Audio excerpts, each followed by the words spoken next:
So this is my first time refilling the pods that I had already refilled once, and it was so much easier this time because I didn't have to go through the process of peeling off the foil with an X-Acto knife.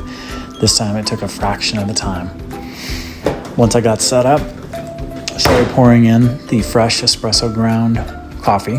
I've played with some different ways to do this, but I try to get the capsule fairly full, and then I use the built-in tamper on the back of the kit that I got. And I want it to get flush with the bottom of the tamper. So here you can tell it was a little too full. I went off screen, took some coffee out, and then brought it back.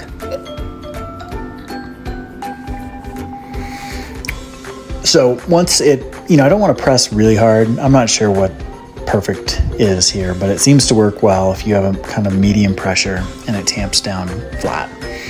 Once I'm done with that, I just stick it back in the press and brush off the grounds so that the foil has something to stick to. So far this has worked really well. I haven't had any of these leak, and they're making some really good coffee. When you put the foil on, there's a little ridge on the edge of this black base that keeps the foil perfectly aligned.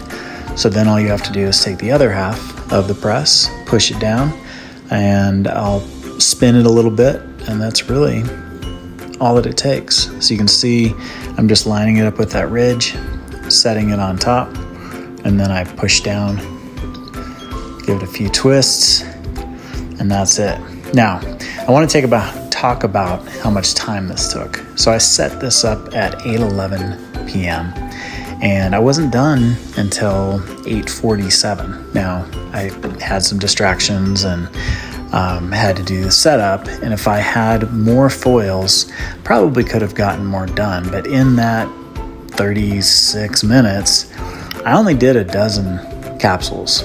So if you're doing a cost-benefit analysis, this was way, way cheaper from the standpoint of, compared to paying $1.20 or whatever it is per capsule.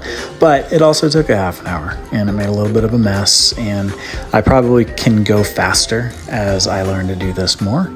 But I'm pretty happy with this, and I'm happy that I can use whatever kind of coffee I want. My wife likes double espressos, and they don't make a double espresso capsule, so I was able to take double espresso capsules that we had used.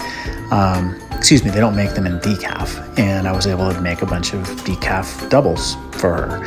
I'm going to play around with local roasters and keep that coffee coming.